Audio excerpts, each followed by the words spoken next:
Assalamualaikum warahmatullahi wabarakatuh.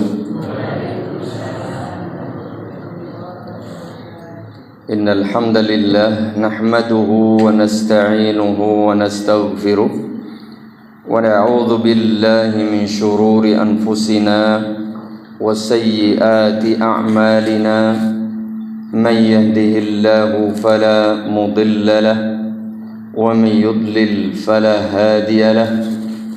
أشهد أن لا إله إلا الله وحده لا شريك له وأشهد أن محمدا عبده ورسوله. اللهم صل وسلم وبارك على نبينا محمد وعلى آله وأصحابه ومن تبعهم بإحسان إلى يوم الدين. أما بعد. Ibu, bapak, jamaah, kaum muslimin wal muslimat rahimani wa rahimakumullah. Semoga Allah senantiasa melimpahkan rahmatnya kepada kita. Tentu terus kita mengajak dan mengingatkan agar senantiasa zikrullah, terus mengingat berzikir kepada Allah, terus bersyukur kepada Allah, dan terus tanpa henti beribadah mengabdi kepada Allah Subhanahu wa taala. Syukur, zikir, ibadah dengan hati, dengan lisan dan perbuatan kita. Bukan hanya ketika salat, bukan hanya ketika di masjid, tapi dalam seluruh aspek kehidupan kita. Ketika di rumah, di tempat kerja, di mana saja kita diperintah supaya senantiasa berzikir kepada Allah, bersyukur kepada Allah, dan tentu dalam rangka beribadah kepada Allah Subhanahu wa taala. Maka pesan Allah Subhanahu wa taala, ya ayyuhalladzina amanu, wahai orang yang beriman, ittaqullaha haqqa tuqatih, bertakwalah kepada Allah dengan sesungguhnya, wala tamutunna illa wa antum muslimun, dan jangan sekali-kali mati kecuali menjadi muslim. Tentu bertakwa ini dengan segala bentuknya. Ittaqillaha haitsuma kunt, kata Nabi sallallahu alaihi wasallam, bertakwalah engkau kepada Allah dimanapun, kapanpun, dan dalam kondisi apapun. Termasuk pada kesempatan pagi hari ini, kita diberi waktu, diberi kesehatan, diberi keamanan, diberi kemudahan, dan beragam nikmat yang tidak mungkin bisa kita hitung jumlahnya, jemaah.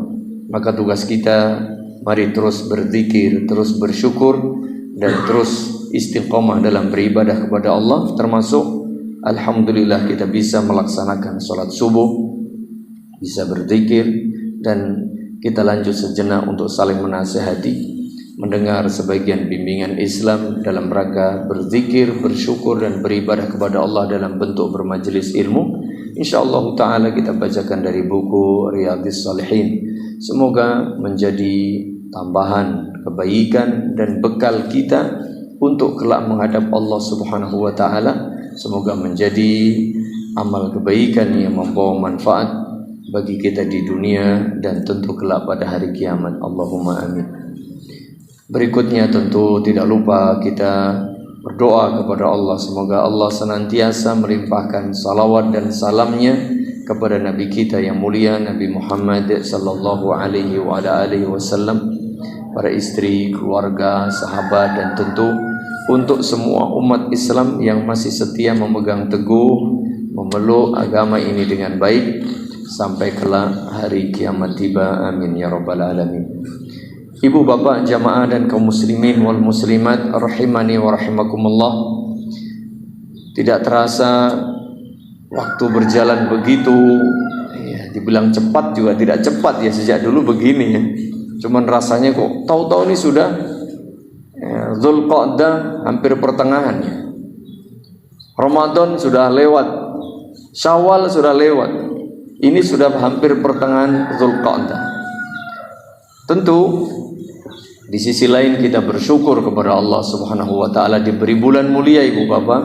Kita masuk bulan mulia. Kalau di kalender sekarang tanggal berapa, Pak? 13 ya? Tanggal berapa?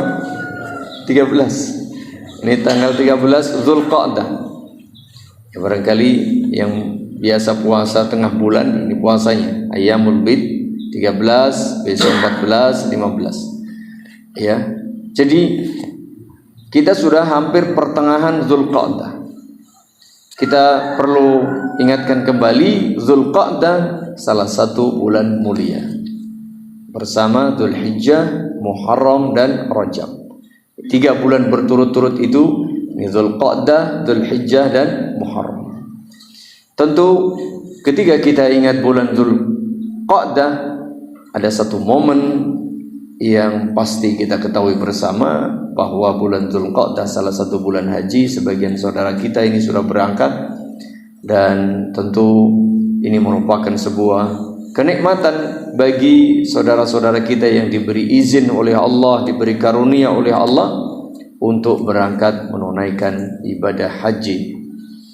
Semoga Allah Subhanahu wa taala memberi kemudahan buat saudara-saudara kita, kelancaran dan tentu pelaksanaan manasik haji, sehingga akhir pelaksanaan mereka pulang dengan membawa haji yang mabrur, haji yang diterima di sisi Allah Subhanahu wa taala.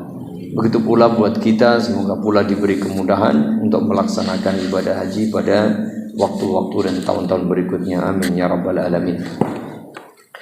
Tentu bagi kita yang tidak berangkat jemaah, ada momen lagi, yaitu pada bulan Dzulhijjah.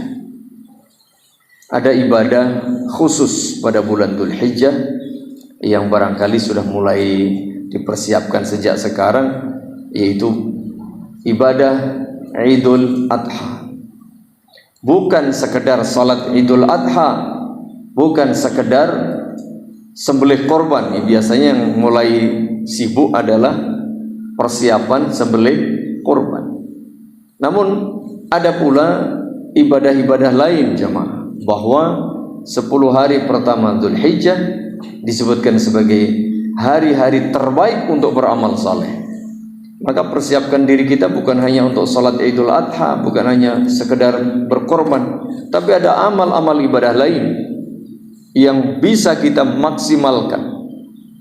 Ada berzikir, bertakbir, bertahlil, beristighfar, macam-macam. Dianjurkan banyak berzikir. Dianjurkan pula berpuasa jemaah. Secara khusus tanggal 9, tapi secara umum dianjurkan dari tanggal 1 sampai tanggal 9 untuk mengisi siang hari dengan puasa. Begitu pula dengan amal-amal kebajikan yang lain, dan salah satunya adalah tadi sembelih korban setelah salat Idul Adha. Maka persiapkan jamaah untuk mengisi bulan Dzulqa'dah ini dengan amal-amal kebajikan. Monggo, bebas, terserah, apapun bisa. Dan secara khusus pada bulan Dzulhijjah nanti ada amalan khusus memang. Ada puasa Arafah, ada sembelih korban, ada bertakbir secara khusus, ada pula salat Idul Adha. Dan bagi saudara kita yang berhaji, tentu mereka berhaji. Nah, tentu beberapa poin yang perlu diperhatikan untuk Idul Adha. Yang pertama, saya selalu ingatkan jamaah bahwa biasanya umumnya ada takbir. Nah, takbir ini bukan hanya pada malam 10 Dzulhijjah, yang kadang ribetnya cuma 10 Dzulhijjah saja. Jadi takbir mulai tanggal 1 sampai tanggal 13. Ya, dianjurkan memperbanyak takbir itu mulai tanggal 1 sampai tanggal 13. Meskipun secara khusus nanti tanggal 9 pagi sampai tanggal 13, tapi kapan saja dianjurkan. Dan takbir bukan hanya di masjid, dan bisa kita lakukan di mana saja, ibu-ibu, bapak-bapak. Ini yang pertama. Yang kedua, takbir ini dalam rangka mengagungkan Allah Subhanahu wa ta'ala. bukan untuk main-main. Ya, itu yang perlu diperhatikan. Jangan sampai kemudian malah dipakai untuk main-main, hura-hura, apalagi dicampur aduk dengan joget-joget, tari-tari, musik-musik dan seterusnya. Itu tidak betul. Itu yang perlu kita sampaikan ya. Meskipun marak di sebagian masyarakat tuh kalau Idul Adha maraknya seperti itu, tapi yang keliru tetap harus diingatkan.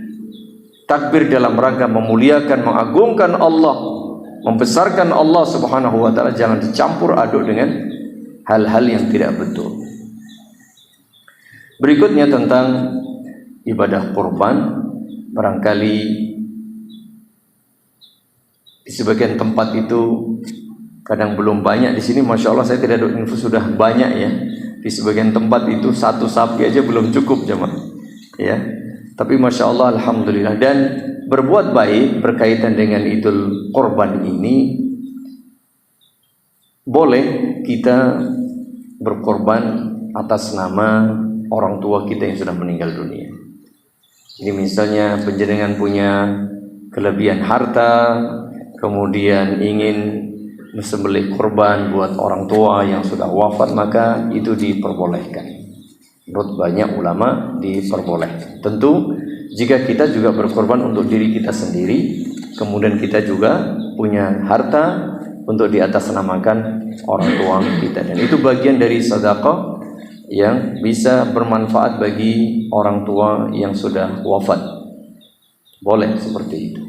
Berikutnya pula bahwa ibadah korban ini jamaah, yang paling utama adalah sembelihnya itu. Itu sebuah ibadah. Maka fasholli li rabbika wanhar. Sembelihnya itu ibadah. Tapi apakah setelah disembelih dibuang?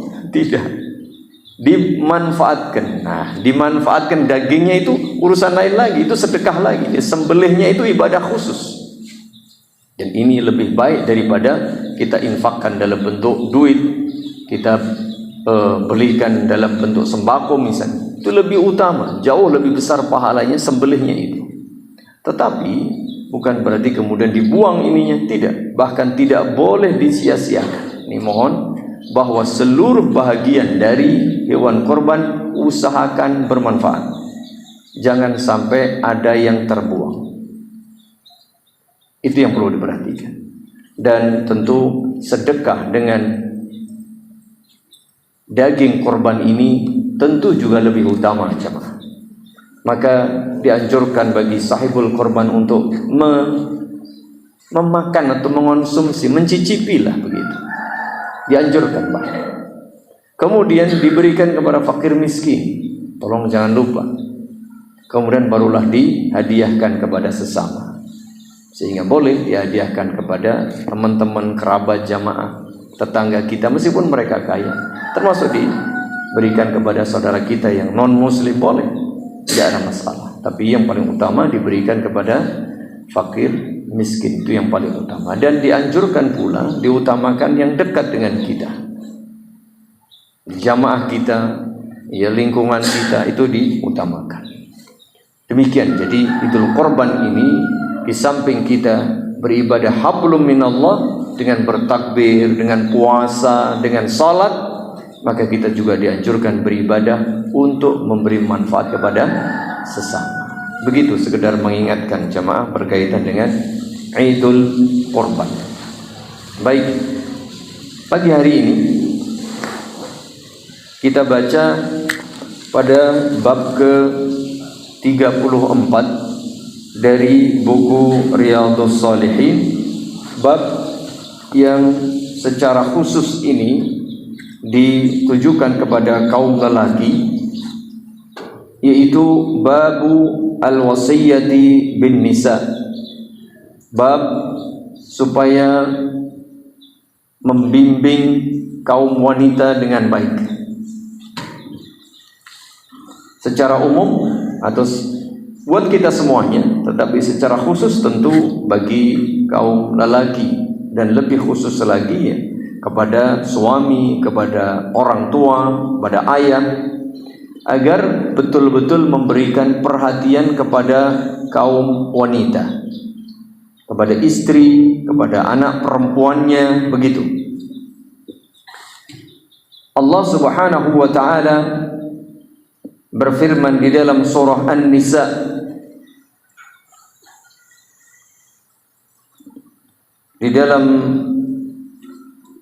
An-Nisa ayat 19. Ayat 19. Wa'ashiruhunna bil ma'ruf. Bagi para suami, kepala rumah tangga, Allah Subhanahu wa taala memerintah mereka dan pergauli mereka, yaitu kaum wanita, istri-istrimu, bil ma'ruf, dengan cara yang baik. Allah menyebutkan perintah pergaulan ini secara umum dalam segala hal. Pergaulan, urusan nafkahnya diberi yang ma'ruf, akhlaknya, perilakunya, bimbingannya, berikan perhatian, berikan nafkah, berikan bimbingan yang baik kepada para wanita, khususnya kepada para istri. Dan disebutkan pula di dalam An-Nisa ayat 129 kepada kaum lelaki, jika memiliki lebih daripada satu istri dalam satu kurun waktu yang sama, pun diberi perintah, diberi bimbingan, jangan sampai kemudian condong kepada salah satunya, tidak adil, dan seterusnya. Allah Subhanahu wa taala menyatakan, fala tamilu kullal maili fatadharuha kal mu'allaqah wa in tuslihu wa tattaqu fa innallaha kana ghafurur rahim.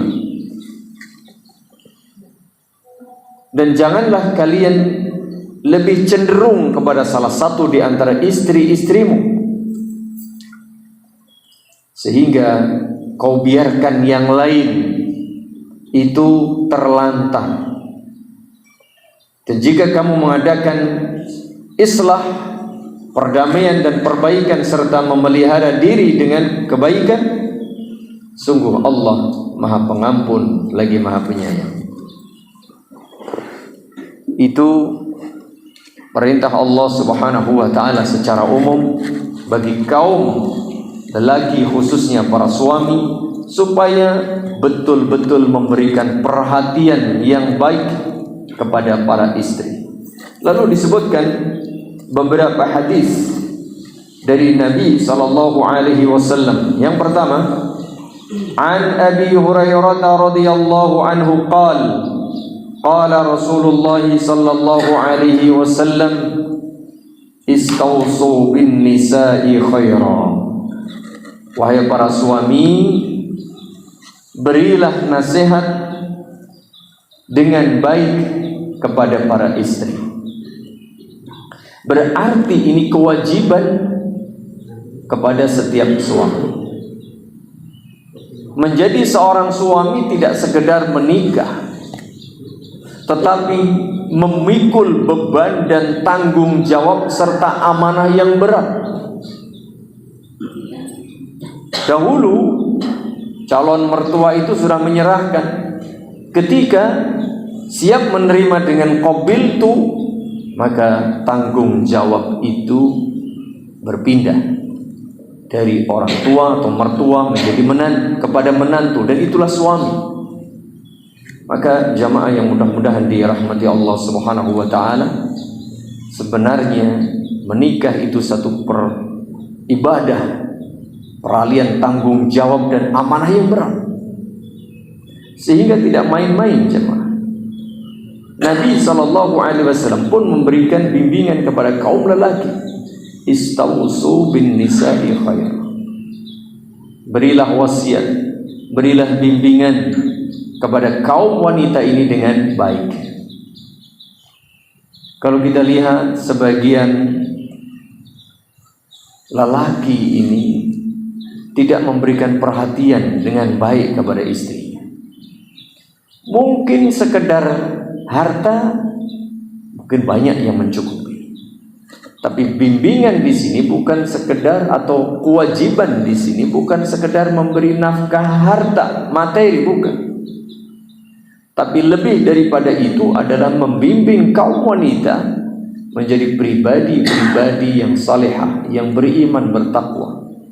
Sehingga Allah Subhanahu wa taala secara umum menyatakan, ya ayyuhalladzina amanu qu anfusakum wa ahlikum. Nah, ini yang paling berat.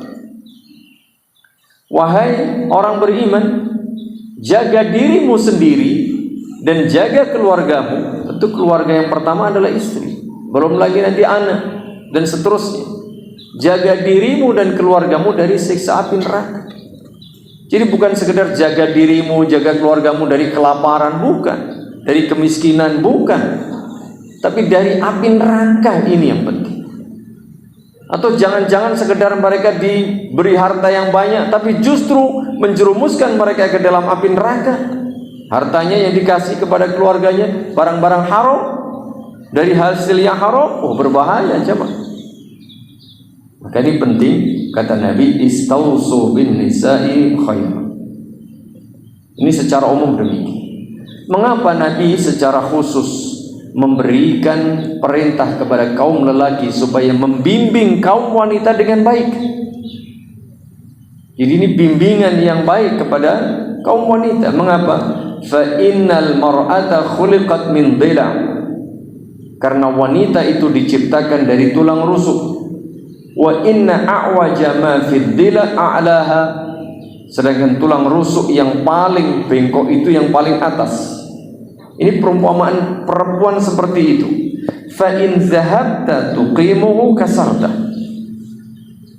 Jika kau paksa wanita ini dengan cara yang keras, dengan cara yang saklek begitu, pastilah patah. Wa in taraktahu lam yazal a'waj. Tapi barang bengkok tadi, tulang rusuk yang bengkok itu, jika dibiarkan begitu saja, ya tetap bengkok. Maka fastausu bin nisa, bimbinglah kaum wanita dengan baik-baik. Jadi sesungguhnya para suami itu mendapatkan amanah yang berat jemaah. Ibaratnya diberi barang bengkok. Tugasnya apa? Membuat yang bengkok ini menjadi lurus. Tetapi jika dipaksa pasti patah. Dan kalau dibiarkan tetap bengkok. Maka jadilah engkau wahai para suami yang pandai bagaimana barang bengkok ini menjadi lurus tapi tidak patah. Itu yang tidak mudah. Sehingga kaum lelaki itu sesungguhnya memiliki tugas dan tanggung jawab yang sangat berat. Dalam hadis yang lain disebutkan, jika seorang lelaki ini bisa membimbing istrinya menjadi baik, pasti dia menjadi lelaki terbaik. Khairukum linisa'ihim. Lelaki terbaik adalah lelaki yang paling baik kepada istrinya. Paling baik di sini apa artinya? Membuat bengkok menjadi lurus. Kalau sekedar membiarkan dia bengkok, ini tidak baik namanya. Meskipun dia kasih harta, kasih ini, suamiku baik kok, aku diberi apa saja, tapi tidak diberi bimbingan agama, tidak baik. Baik di sini adalah memberi tanggung jawab, menjaga amanah tadi. Dan tentu ketika seorang wanita menjadi lurus, pastilah prosesnya itu dengan cara yang baik. Tidak mungkin dia kasar. Kalau kasar pasti patah. Dan tidak mungkin dibiarkan. Kalau dibiarkan tetap bengkok. Pastilah ini memberikan yang terbaik. Begitu jemaah. Ini tugas yang tidak mudah bagi setiap kita kaum lelaki. Wa fi riwayatin fi sahihain, kalau tadi dari sahabat Abu Hurairah riwayat Imam Bukhari dan Muslim, dalam redaksi yang lain masih juga riwayat Imam Bukhari dan Muslim, al mar'atu qaddila, ini wanita itu ibarat tulang rusuk, in aqamtaha kasartaha, jika kau paksa untuk dibuat lurus pasti patah, itu sudah otomatis. Wa in istamta'ta biha istamta'ta wa biha awaj. Tapi kalau kau ingin mempertahankan istrimu tetap menjadi istrimu, kau harus sadar wahai para lelaki bahwa wanita tidak bisa lurus secara sempurna. Apa rahasianya? Ketika seseorang tidak bisa lurus dengan sempurna, sementara kita diperintah supaya meluruskan, bahwa ngurus istri itu tidak boleh berhenti. Kalau misalnya sudah dari bengkok menjadi lurus, kan selesai. Tapi enggak. Artinya apa? Terus membimbing istri itu terus. Tidak boleh berhenti. Dan dari situlah sesungguhnya seorang lelaki diuji kesabarannya. Maka lelaki yang terbaik, lelaki yang paling baik kepada istrinya, terus membimbing, terus memberikan bil ma'ruf tadi, tidak menelantarkan, tidak membiarkan, tetapi terus dia membimbing. Begitu dia. Wa fi riwayatin li Muslim, di dalam riwayat Imam Muslim dengan redaksi, innal mar'ata khuliqat min dila, wanita diciptakan dari tulang rusuk, lan tastaqima laka an tariqah, engkau tidak akan bisa meluruskan secara maksimal, secara sempurna. Fa in istamta'ta biha istamta'ta biha wa fiha awaj, jika engkau tetap mempertahankan rumah tanggamu, pastilah engkau akan mendapati istrimu itu ada kebengkokan. Wa in dhahabta tuqimuha kasartaha, tapi kalau kau ingin istrimu sempurna lurusnya, pasti kau akan mematahkan. Wa kasruha talaquha. Ya, sama saja kalau kau menuntut kesempurnaan dari seorang istri, ia tidak bisa. Kalau tetap menuntut, pastilah ia berpisah. Maka ini ujian kesabaran bagi seorang lelaki. Maka para suami, para lelaki itu kullukum ra'in, setiap kalian pemimpin, dan suami adalah pemimpin. Maka pemimpin ini dianggap sukses jika dia bisa sabar. Karena apa? Memang seorang suami itu diuji oleh Allah dengan adanya istri yang secara fitrahnya tidak mungkin bisa sempurna 100% lurus. Sementara kita diperintah supaya membimbing. Berarti apa? Jadilah pemimpin yang sabar. Jadilah pemimpin yang paham. Tidak bisa memaksa, tapi tidak bisa membiarkan. Dan terus tidak boleh berhenti. Bimbingan, perhatian itu tidak boleh berhenti. Dan itulah sejatinya, ya, kehidupan ini berjalan jika di atas kepemimpinan yang terus, di atas, ya, tanggung jawab yang tidak berhenti. Luar biasa sebenarnya. Rumah tangga ini luar biasa. Jika kita pahami dengan baik, nyaman. Maka sakinah, mawaddah, warahmah itu bukan sebuah tuntutan kesempurnaan, jamaah. Jadi kalau nuntut, masing-masing nuntut kesempurnaan, tunggu aja 3 bulan biasanya bubar. Ya. Tapi karena rumah tangga ini adalah sebuah seni begitu ya, yang kadang begini, kadang begitu. Dan itulah indahnya rumah tangga. Sakinah, mawaddah, warahmah itu bukan berarti rumah tangga yang sempurna tanpa problem, tidak. Pastilah begini begitu.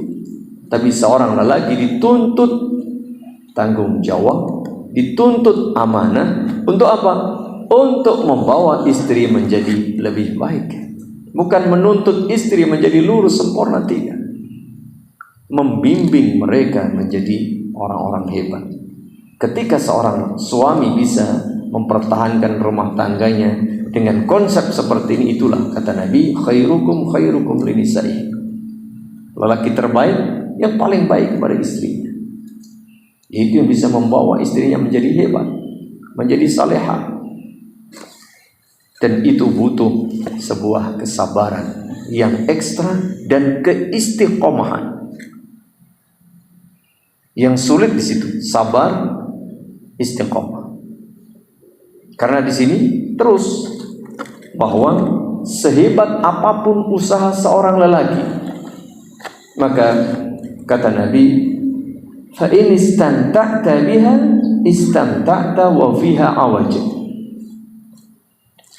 Sehebat apapun usaha engkau kaum lelaki, jika engkau ingin mempertahankan rumah tanggamu dengan istrimu, tetap kau akan mendapati kekurangan. Maka inilah seni berumah tangga. Seorang lelaki dituntut memiliki ilmu, wawasan tentang kaum wanita. Lalu bagaimana caranya membimbing mereka menjadi baik.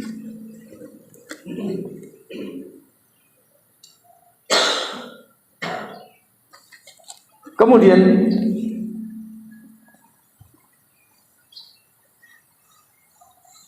Nabi SAW pun memberikan bimbingan, jangan pernah berlaku kasar kepada kaum wanita. Jangan pernah berlaku kasar kepada kaum wanita.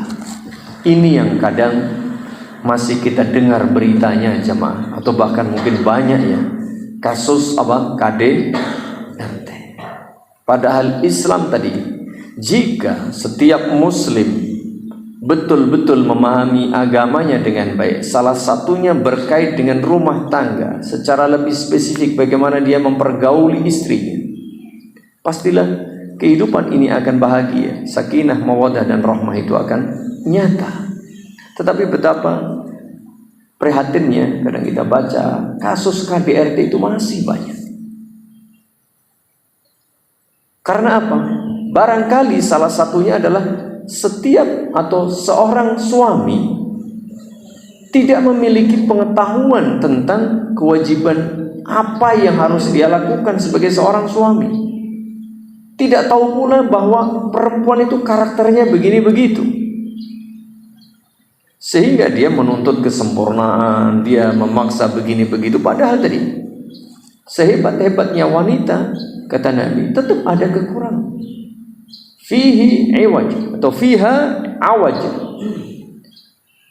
Ada sesuatu yang bengkok pada dirinya, sehingga dituntut kesabaran. Kata Nabi ketika memberikan nasihat kepada para sahabat saat itu, summa dzakara an-nisa, kemudian beliau menyebut tentang kaum wanita.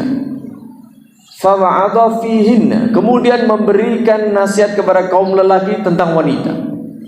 Bagaimana Nabi SAW secara khusus dan Islam ini memberikan perhatian kepada kaum wanita lebih, secara lebih. Ini kata Nabi, ya'midu ahadukum fayajlidu imra'atahu jaldal 'abdi fala'allahu yudaji'uha min akhir yaumi. Jangan sampai ada seorang di antara kalian yang ketika mungkin bermasalah dengan istrinya lalu melakukan KDRT, yang main tangan, mungkin pukul, mungkin dengan tangan langsung atau dengan yang lain, bisa jadi nanti malam harinya dia pengen menggauli istrinya. Jangan sampai diperlakukan seperti itu. Jangan. Sehebat apapun lelaki, pasti butuh wanita. Maka tidak boleh seorang lelaki sewenang-wenang kepada kaum wanita. Itu pesan yang disampaikan oleh Nabi SAW. Mana ada orang hebat tanpa wanita? Ya. Orang-orang hebat itu justru mesti butuh wanita. Jangan. Ada orang sendirian? Tak ada. Oh, dia orang top, orang paling kaya, orang paling kuat, paling sukses. Pasti butuh dia. Membutuhkan siapa? Membutuhkan kaum yang lemah. Siapa itu? Wanita. Jadi makanya wanita itu disebut ras paling kuat. Ya, tetap dia bisa mengalahkan orang kuat. Iya enggak? Iya, betul. Orang kuat itu butuh orang lemah. Berarti yang kuat siapa? Yang lemah ini. Jangan dikira lemah perempuan itu. Kuatnya minta ampun. Ya. Jadi ini luar biasa jamaah. Jadi berumah tangga itu bukan, mohon maaf, sekedar mengubah status, bukan sekedar senang-senang, bukan sekedar melampiaskan syahwat, bukan. Itu amanah yang berat. Ya, amanah berat loh ya. Kita diberi amanah seorang wanita, seorang istri.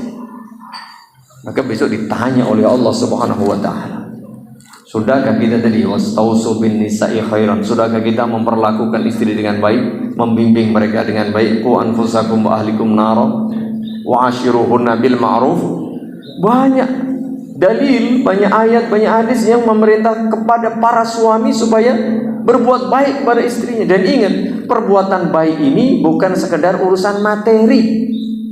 Bukan, tapi lebih daripada itu justru bimbingan agama.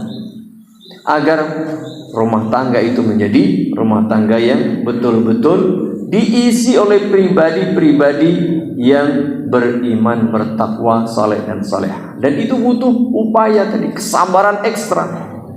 Kesabaran ekstra. Kemudian Nabi SAW menyatakan dalam satu hadis riwayat Imam Muslim dari sahabat Abu Hurairah radhiyallahu anhu, la yafraq mu'minun mu'minatan in kariha minha khuluqan radiya minha akhar. Ini hadis jamaah sesungguhnya menjadi kunci keharmonisan rumah tangga. Kunci kelanggengan rumah tangga itu hadis ini. Jauh-jauh hari Nabi sudah memberikan peringatan sekaligus bimbingan, la yafraq mu'minun mu'minatan. Seorang suami yang beriman itu jangan sekali-kali membenci, mencela, menjelekkan istrinya yang beriman. Dulu sudah dipilih, ya, maka jangan ditelantarkan, apalagi dicaci, apalagi direndahkan, apalagi dibuang. Ya kalau dulu sudah dipilih ya sudah, itu amanah. Pertahankan.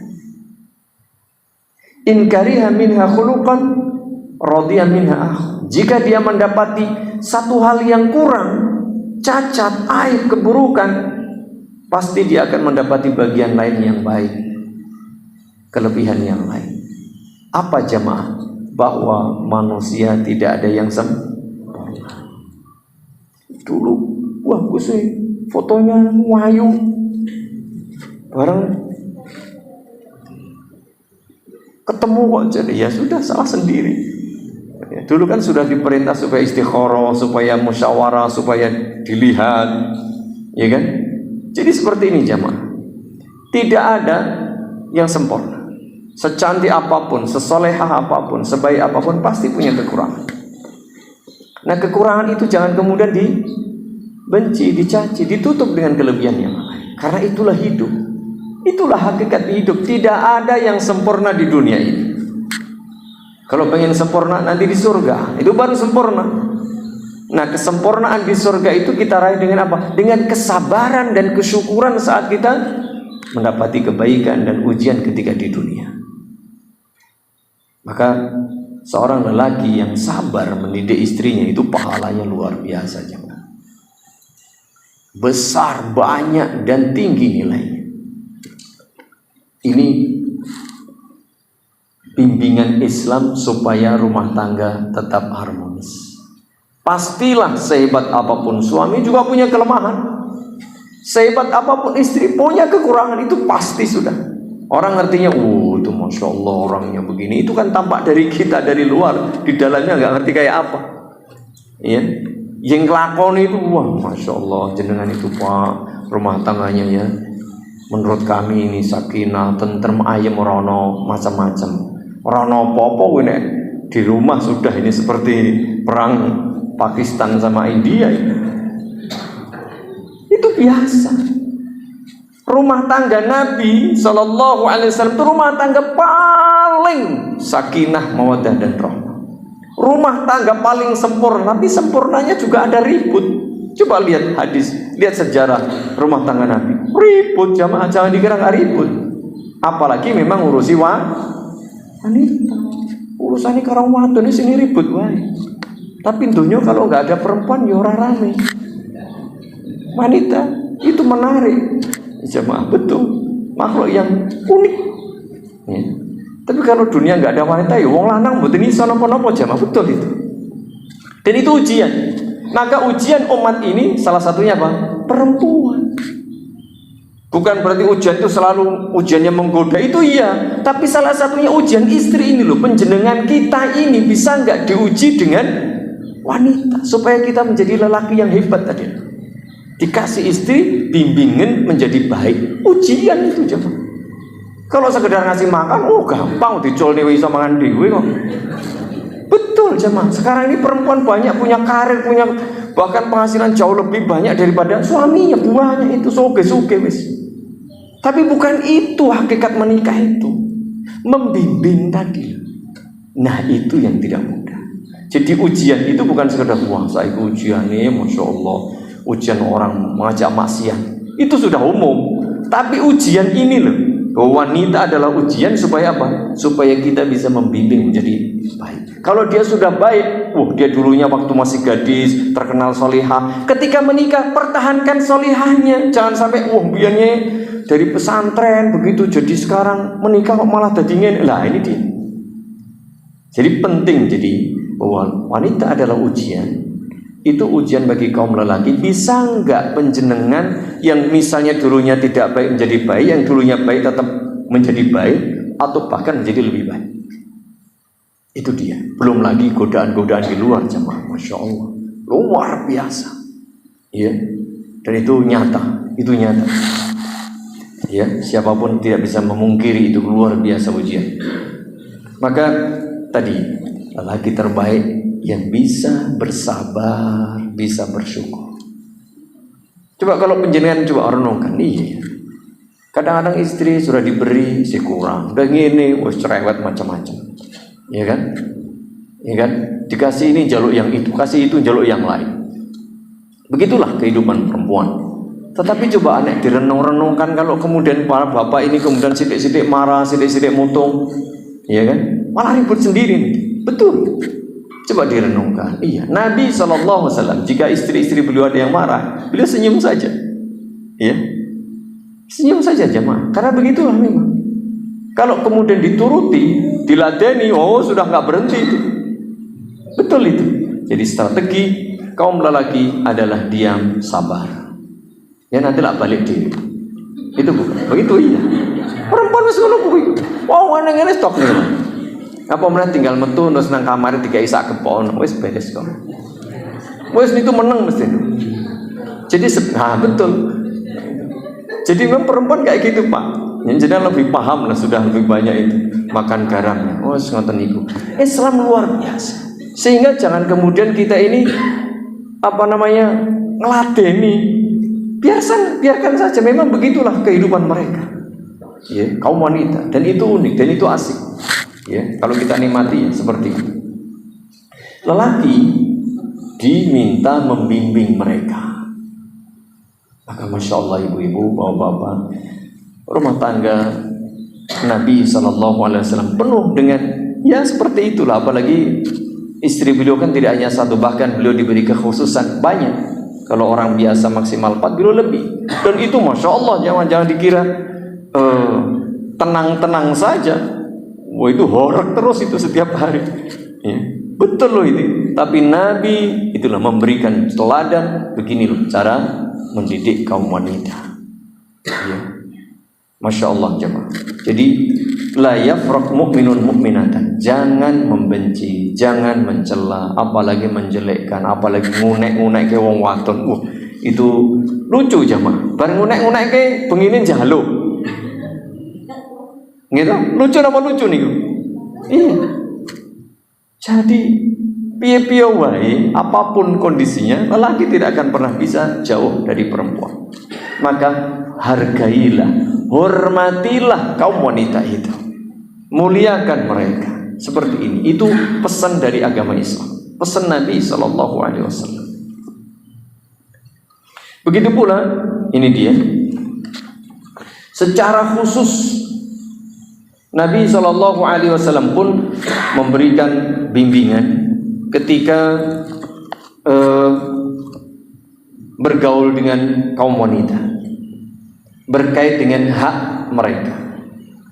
Disebutkan an Muawiyah bin Haidah radhiyallahu anhu qala qultu ya Rasulullah ma haqqa zaujati ahadina alaihi. Ini pertanyaan bagus dari seorang sahabat. Wahai Rasulullah, apa sih hak istri kami atas diri kami? Berarti kewajiban suami kepada istri. Hak istri atas kita itu apa? Ini bagi kaum laki-laki kewajiban kita. An tut'imaha idza ta'imta. Ini pertama. Berilah makan. Karena kebutuhan pokok itu adalah makan. Urusi mereka, jangan pernah telantarkan. Beri nafkah. Tadi secara umum wa'ashiruhunna bil ma'ruf. Berilah pergaulan yang baik, pergaulan dalam masalah nafkah. Ya kasih nafkah yang wajar. Sesuai dengan kemampuan tentu saja ya jamaah. Tidak bisa dipaksa. Oh harus sekian-sekian. Tidak. Sesuai kemampuan kondisi masing-masing. Yang pertama. Yang kedua, wa taksuha idza iktasaib. Beri pakaian. Ini dia. Kalau dia beri makan tentu konsep secara umum ya kasih makan yang halal kan gitu ya, dari yang halal begitu itu otomatis. Begitu pula kasih pakaian, ya pakaian yang standar yang Islami, pakaian yang sesuai dengan syariat. Itu yang diperintahkan seperti itu. Beri makan, beri pakaian, ya tentu sesuai dengan kaidah hukum agama. Kemudian wala tadribil wajha. Nih. Secara rinci disebutkan, jangan pernah pukul wajah. Tidak boleh. Aib, pantangan bagi kaum lelaki. Logika sederhana kita, seorang suami kemudian misalnya menampar istrinya. Loh, wanine kok karo wong wadon? Misalnya ada, dia pendekar, wanine karo bojone, iki wong wadon bojone. Ya, coba kalau berani sama emak-emak di jalan tuh. Coba berani dengan pendekar lain. Jadi lucu kan kalau seorang lelaki itu memukul, apalagi KDRT kepada istrinya. Ya, pengecut namanya. Pengecut banget tuh. Kok wanine mung karo bojone kan gitu logikanya. Coba kalau nek berani yo duel kan gitu. Jadi seorang lelaki yang pengecut ya. Ketika dia memukul istrinya, apalagi kemudian di wajah. Wala tuqabbih, tidak boleh merendahkan istrinya. Wah, sarung wadon, tidak boleh. Wah, boleh kan? Rupamu, lah bapak nggak seneng tau ada rupa kula niki. Logikanya kan gitu. Seandainya ada seorang lelaki yang seperti itu kan lucu jemaah. Ya kita bapak ini elek-elek nih, butuh ini, gelem ini. Lucu itu dia. Makanya ini sudah Masya Allah, Nabi SAW sudah memberikan bimbingan yang luar biasa jemaah. Coba kalau ini diperhatikan, dicoba dipraktekkan dalam kehidupan masyarakat, yakinlah itu. KDRT itu ya, kalau tidak ada saya pikir ya tetap ada, namanya kejahatan itu tetap ada ya secara umum. Tapi bisa minim sekali pasti, sangat berkurang. Ya, itu penting. Wala tahjur illa fil bait. Ya, bahkan secara umum kita ini nggak boleh meninggalkan istri kecuali di rumah. Ya, jadi kalaupun ada masalah ribut ya bisa ranjang lah kan begitu. Bisa ranjang itu ya tidurnya cuman beda ranjang, namanya bisa ranjangnya beda ranjang kan. Gitu. Bukan kemudian meninggalkan ditinggal lungo, tidak seperti itu. Sampai itu hak seorang istri Perempuan perlu dilindungi, perlu dijaga, perlu diberi nafkah. Termasuk diantara nafkah lahir, nafkah biologis, nafkah batin tadi. Jadi tidak bisa perempuan ditinggalkan. Makanya kalau di surat nikah kita di belakang itu ada sighah ta'lil, Pak ya. Saya kan gitu. Jika saya meninggalkan istri selama berapa bulan tuh? 4 bulan atau 3 bulan? 60. Oh, mohon kesukaan Pak. Alhamdulillah sudah Pak. Dan selalu apik malah ini. Jika saya meninggalkan kalau salah 4 bulan atau 3 bulan. 6 bulan berturut-turut. Kan gitu. Kalau tidak memberi nafkah 3 bulan kalau salah. Tidak memberi nafkah 6 bulan 3 bulan. Lalu meninggalkan istri sekian bulan berturut-turut. Begini. Lalu istri tidak terima. Kemudian mengajukan gugat, ya, maka jatuh talak 1 dan seterusnya. Itu sebagai tindakan antisipasi supaya kaum lelaki tidak semena-mena, sebenarnya begitu jemaah. Memang sudah begini, nggak boleh menelantarkan lumbian ditompo, gur diincipi tok. Jangan. Jadi kalau diterima ya sudah diterima apa adanya. Pasti ada kelebihan, ada kekurangan, itu pasti sudah. Ya, pasti. Makanya pertahankan dengan sebaik mungkin. Wala tuqabbih tadi ya, disebutkan ay la taqul qabbahakillah. Ya, tidak boleh mengucapkan kata-kata buruk, mencela, menjelekkan, tidak boleh jangan. Karena itu ciptaan Allah. Ya enggak? Dasar wadon, wih rumah pesek. Ya enggak boleh. Justru pesek itu kan dulu Mas yang paling suka loh, mungkin begitu. Ya. Coba kalau hidungnya hidung panjang Pinocchio, malah repot. Jadi sebenarnya begitu jamaah ya. Ini luar biasa. Kalau kita bicara rumah tangga, masya Allah ini dalam Islam itu sudah detail sekali berkaitan dengan kiat-kiat meraih sakinah, mawaddah dan rahmah. Dan itu adalah sebuah amanah sebenarnya. Yang paling penting bahwa ini amanah. Sebagaimana firman Allah Subhanahu wa taala, ya ayyuhalladzina amanu qu anfusakum wa ahlikum. Sudah ada bimbingannya, sudah ada contoh dan teladannya Nabi sallallahu alaihi wasallam. Tinggal kita ini mau belajar apa tidak, mau membaca apa tidak, mau meneladani Nabi apa tidak. Tentu dalam praktiknya nggak mungkin kita bisa seperti Nabi, tidak mungkin. Tetapi paling tidak kan kita mencoba berupaya sehingga bisa meminimalkan keburukan, ya, kehiruk pikuan atau problem-problem pertikaian di dalam rumah tangga. Ini luar biasa. Dan ini dia saya tutup dengan hadis ini yang paling penting jamaah sebagai simpulan. Kata Nabi SAW dalam hadis riwayat Imam Tirmidzi, dan beliau menyatakan haditsun hasanun sahih dari sahabat Abu Hurairah radhiyallahu anhu, qala Rasulullah sallallahu alaihi wasallam, akmalul mu'minina imanan ahsanuhum khuluqa. Ini dia. Orang iman yang paling sempurna, orang mukmin yang paling sempurna itu ternyata yang paling sempurna akhlaknya. Baik akhlak dia kepada Allah, tauhidnya sempurna, ibadahnya sempurna. Semakin sempurna semakin baik. Begitu pula akhlaknya kepada sesama. Akhlak kepada sesama semakin baik itu semakin sempurna. Termasuk akhlak kepada istri. Ini penting jemaah. Jadi jangan sampai akhlak ini hanya kepada tetangga, kepada orang lain, sementara kepada istri enggak, kepada istri. Jadi akhlak kepada Allah baik, akhlak kepada orang lain baik, termasuk kepada istri. Orang iman yang paling sempurna, keimanannya yang paling sempurna akhlak. Ini dia. Maka tujuan agama Islam itu untuk memperbaiki akhlak. Akhlak kepada Allah, bertauhid, beriman, tidak ada syirik, tidak ada kufur, tidak ada macam-macam. Akhlak kepada sesama baik, kepada orang lain. Wa khaliqin nasa bi khuluqin hasan, bergaulah dengan sesama manusia dengan akhlak yang baik, termasuk kepada istri. Dan wa khiyarukum li nisaihim. Ini kata Nabi. Dan lelaki yang terbaik adalah lelaki yang paling baik kepada istrinya. Luar biasa nih. Ya. Jadi wanita itu di dalam Islam dimuliakan, ibu-ibu. Dimuliakan. Dan kaum laki-laki tidak boleh sembarangan, tidak boleh semenang-menang, itu dia. Itu kepada istri. Istri sendiri aja nggak boleh, apalagi istri orang lain. Maksudnya apa? Maksudnya kalau penjenengan kan jadi pemimpin rumah tangga, istrinya paling cuma satu. Wong setunggal kan jenengan? Dereng mantun toh? Mantun Pak. Sami. Dereng mantun. Satu aja nggak boleh. Apalagi istri orang banyak. Kalau penjenengan jadi pemimpin, mungkin jadi Pak RT, berarti kan jenengan bawahannya banyak orang. Istri orang lain juga.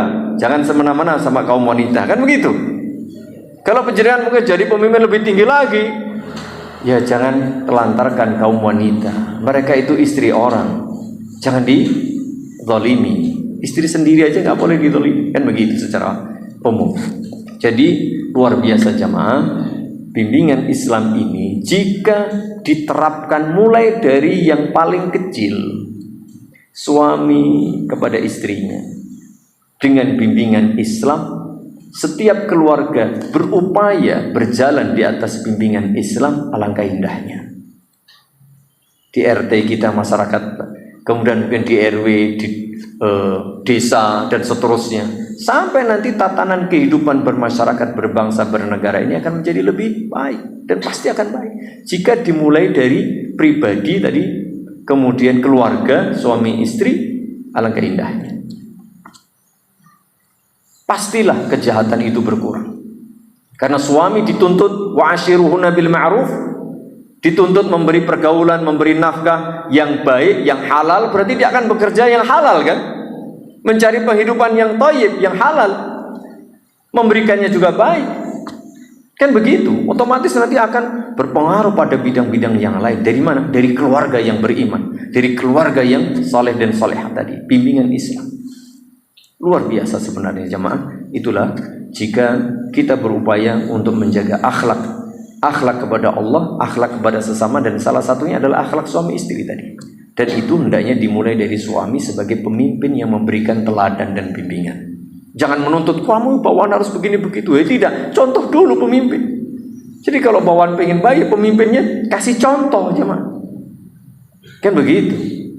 Seorang suami nuntut istrinya begini begitu, kasih contoh. Nah yang repot itu kadang-kadang di masyarakat juga sebagian bapak masih belum bisa memberikan teladan. Teladan yang paling utama di antara teladan dalam beribadah kepada Allah. Ada suami yang saya melihat betul ini, seorang lelaki yang seumur-umur tidak pernah sholat, ini gimana? Bagaimana dia istrinya, bagaimana anaknya? Ya mungkin dia bisa sholat, bisa ini, tapi kan bimbingan ini penting. Pemimpin itu sosok teladan. Makanya jika seorang suami tadi, ya akidahnya baik, imannya baik, sholatnya baik, ininya baik, masya Allah, ya, pastilah keluarga itu akan menjadi baik. Kemudian masyarakatnya pun menjadi baik. Begitu kurang lebih bimbingan. Masih banyak, silakan dibaca. Kemudian yang paling penting adalah tadi jamaah, bahwa hidup kita ini adalah amanah dari Allah Subhanahu wa taala untuk beribadah kepadanya, dan secara khusus bagi kaum lelaki, bagi para suami ada ibadah. Apa itu? Ibadah mengemban amanah membimbing istri. Itu ibadah. Karena perintah agama, perintah Allah. Sehingga seluruh perbuatan kita dalam rangka mengemban amanah membimbing istri menjadi baik itu bernilai ibadah jamaah. Waktu penjenengan, tenaga, harta, semua yang dikeluarkan dalam rangka melaksanakan amanah itu bernilai ibadah. Maka tadi kata Nabi, khiyarukum linisaihi. Lelaki terbaik, lelaki yang paling baik kepada istrinya, memberikan bimbingan, memberikan nafkah yang halal, thayyib, memberikan pergaulan, akhlak yang mulia, dan seterusnya. Begitu. Semoga bermanfaat. Lebih kurangnya mohon maaf. Kita berdoa kepada Allah, semoga kita menjadi suami-suami yang saleh, suami-suami yang terbaik, suami-suami yang amanah menjalankan tugas, dan semoga pula Allah memberi kita istri yang salehah, keluarga yang sakinah, mawaddah, rahwan dan rahmah, putra-putri yang baik, putra-putri yang berbakti, yang saleh dan salehah. Dan semoga pula Allah menjadikan masyarakat kita, bangsa kita, negeri kita pula menjadi masyarakat yang memiliki warga, rakyat, umat yang beriman, bertakwa, yang saleh dan salehah, sehingga Allah Subhanahu wa taala akan memberikan kebahagiaan, keamanan dan kesejahteraan buat kita, kejayaan Islam dan kaum muslimin, serta ya wabil khusus kita bisa istiqamah menjalankan ibadah ini dengan aman, dengan mudah, dengan nyaman sampai kelak akhir kehidupan kita bisa bertemu Allah membawa husnul khatimah. Amin ya rabbal alamin. Subhanakallahumma wa bihamdika asyhadu an la ilaha illa anta astaghfiruka wa atubu ilaik. Assalamualaikum warahmatullahi wabarakatuh. Waalaikumsalam.